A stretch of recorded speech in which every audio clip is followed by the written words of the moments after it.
नमस्कार विद्यार्थियों, आज की ऑनलाइन क्लास में आपका स्वागत है। आज का हमारा टॉपिक है सीखने की प्रक्रिया में अभिभावकों एवं शिक्षकों की भूमिका।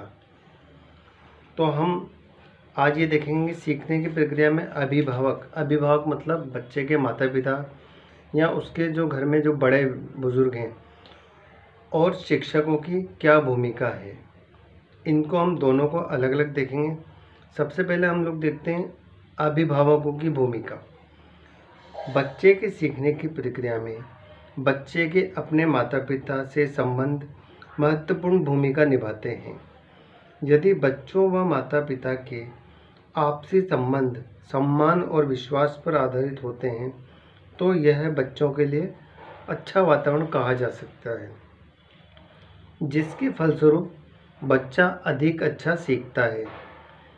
विपरीत परिस्थिति बच्चे के सीखने में अवरोध उत्पन्न करती है और बच्चा असहज महसूस करता है। देखिए, परिवार में जब माता पिता घर में अच्छा वातावरण बना के रखते हैं, लड़ाई झगड़े नहीं करते हैं, तो बच्चे क्या है अच्छे वातावरण में ज़्यादा सीख पाते हैं। यदि घर का माहौल थोड़ा झगड़ालू होगा या घर में कई प्रकार के कलह रहेंगे तो बच्चा क्या है उस माहौल में अधिगम नहीं कर पाता है। सामान्यतः घर में बच्चे से माता पिता अनेक अपेक्षाएं रखते हैं कि वह बच्चा होते हुए भी बड़ों की तरह कार्य करें। हर माता पिता की उम्मीद होती है बच्चे से कि हमारा बच्चा अच्छी तरक्की करे, अच्छा बड़ा आदमी बने। पर यह क्या है बच्चे की उम्र के अनुसार होना चाहिए। जिस उम्र में है बच्चा उस उम्र के अनुसार अधिगम करे। ठीक है। इन अपेक्षाओं से बच्चे पर दबाव रहता है। यह दबाव उसके सहज रूप से सीखने में प्रतिरोध उत्पन्न करता है। सीखने में बच्चे की शारीरिक क्षमताएं सर्वाधिक महत्वपूर्ण है। इन क्षमताओं को विकसित करने में माता पिता की सबसे अधिक महत्वपूर्ण भूमिका होती है। जैसे माता पिता ही उसके भोजन संबंधी आदतों को सुव्यवस्थित करते हैं, जिसमें संतुलित आहार, उस आहार को खाने के तरीके, भोजन संबंधी स्वच्छता आदि बातों पर ध्यान दिया जाता है। इस प्रकार बच्चे को भोजन के बारे में पूरी जानकारी प्राप्त हो जाती है। शारीरिक रक्षा के बारे में भी अभिभावकों के द्वारा उसे ज्ञान प्रदान किया जाता है, जिसमें शारीरिक चोट या अन्य बीमारियों में शारीरिक रक्षा कैसे की जाए आदि बातों पर ध्यान दिया जाता है। ठीक है। तो ये क्या है बच्चों को माता पिता के द्वारा ज्ञान कराया जाता है कि हमें चोट लग जाए तो ये करना चाहिए, हमें थोड़ी सी कुछ बीमारी हो तो हमें इस तरीके से उपाय करने चाहिए। ठीक है। यहाँ हमें प्राथमिक उपचार करना चाहिए। शारीरिक स्वच्छता संबंधी आदतों पर भी अभिभावकों द्वारा ही बच्चों को प्रशिक्षित किया जाता है। जैसे सुबह जल्दी उठना, शौच, दातुन, स्नान, वस्त्रों की सफाई, वातावरण की सफाई इत्यादि बातों को भली भांति प्रकार से समझाया जाता है और इन कार्यों के लिए माता पिता सर्वश्रेष्ठ तरीके से सिखाते हैं। देखो, बच्चा जब छोटा रहता है तो माता पिता क्या उसको सिखाते हैं, क्योंकि देखो छोटी उम्र में जो संस्कार बच्चे में डल गए वह ही बड़े होकर उसमें स्थायी अवस्था ले लेते हैं। ठीक है ना। तो बच्चों के शुरू से ऐसी अच्छी आदतें डालनी चाहिए जो बाद में वह उनकी आदतों में ढल जाए। पढ़ते समय बच्चों पर माता पिता को ध्यान देने की आवश्यकता है ताकि बच्चे स्वस्थ, निर्भय, स्नेहपूर्ण व पढ़ने संबंधी उचित आदतों को अपनाकर उपयुक्त ढंग से सीख सकें। अच्छी आदतों के निर्माण में माता पिता की मुख्य भूमिका होती है। माता पिता का यह उत्तरदायित्व है कि बच्चे के बौद्धिक विकास हेतु भी प्रयास करें, जिसके लिए आयु क्रमानुसार खिलौने, पुस्तकें, मित्र मंडली इत्यादि की उचित व्यवस्था करें। ठीक है। बच्चे को उसकी आयु के अनुसार खिलौने दिलाना चाहिए, उसकी आयु के अनुसार किताबें दिलाना चाहिए, उनकी आयु के अनुसार उनकी मित्र मंडलियों के साथ बच्चों को भेजना चाहिए। ठीक है। तो बच्चों को क्या है काफ़ी कुछ सीखने को मिलता है। इसके बाद देखिए हम लोग देखते हैं कि सीखने की प्रक्रिया में शिक्षकों की क्या भूमिका है। इसमें देखिए आप 5-6 वर्ष की अवस्था में जब बच्चा विद्यालय में प्रवेश लेता है तो वह अनेक जानकारियाँ अपने साथ लेकर आता है, क्योंकि बच्चा क्या 5-6 साल तक तो बच्चा घर पे सीखता है। उसके बाद वह विद्यालय जाता है तो वह काफ़ी कुछ जानकारियाँ अपने साथ विद्यालय लेके जाता है। शिक्षा प्रक्रिया के दौरान बच्चे के संपूर्ण व्यक्तित्व का विकास होता है।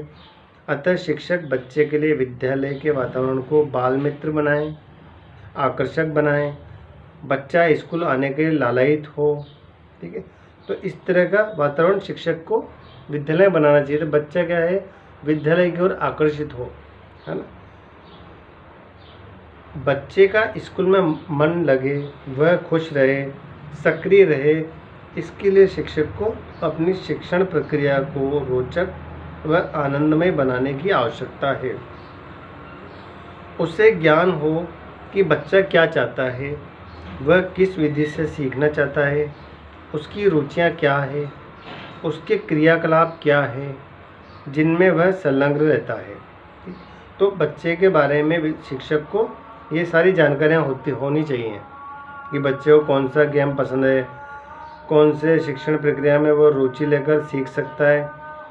इन सब के लिए शिक्षक में बच्चे को जानने समझने की क्षमता विकसित करने की आवश्यकता है। ठीक है, सीखने में एक शिक्षक का व्यवहार बच्चे को सबसे अधिक प्रभावित करता है। अतः शिक्षक को बच्चे की रुचि के अनुसार पढ़ाना, खिलाना, कविता एवं कहानियाँ सुनाकर अध्ययन कराया जाना चाहिए। बच्चे एवं शिक्षक के मध्य जितने अधिक अंतःक्रिया या विचार विमर्श होगा, बच्चा उतना ही अधिक पढ़ने में रुचि लेगा।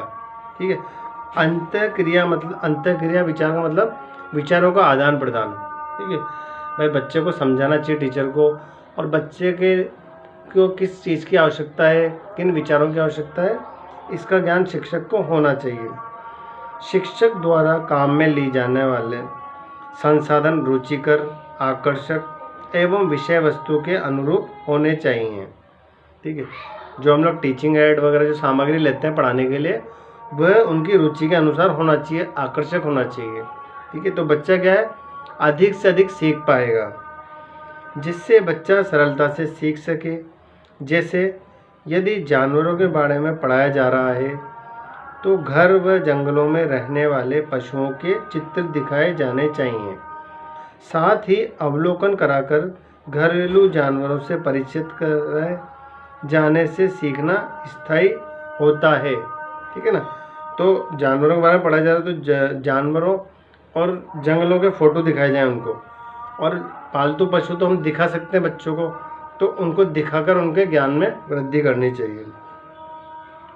बच्चों पर संगति का भी अत्यधिक प्रभाव पड़ता है, क्योंकि वह अपना अधिकांश समय विद्यालय के सहपाठियों एवं मित्रों के साथ बिताता है। शिक्षक को यह ज्ञात होना चाहिए कि बच्चा किसी कुसंगति में न पड़ गया हो। बच्चे की सुसंगति उसे अच्छा ज्ञान वो सुसंस्कृत बनाने में सहायक होती है। ठीक है, तो इस विषय में भी क्या है शिक्षक को ज्ञान होना चाहिए कि बच्चे को किस प्रकार की संगति में जाना चाहिए। उसका विद्यालय में शिक्षक को ध्यान रखना चाहिए कि कहीं बच्चा कुसंगति में न पड़ जाए। ठीक है, इसके बाद देखिए शिक्षक को बच्चों की खेलों में रुचि व विशेष खेल की जानकारी होनी चाहिए। बच्चा कौन से खेल खेलना पसंद करता है और कौन से नहीं। इस प्रकार बच्चे के सीखने की गति एवं स्तर को बढ़ाने में शिक्षक की अहम भूमिका होती है। ठीक है ना, यह आपके सीखने की प्रक्रिया में अभिभावकों एवं शिक्षकों की भूमिका है। ठीक है ना, नेक्स्ट क्लास हम कल पढ़ेंगे। नमस्कार।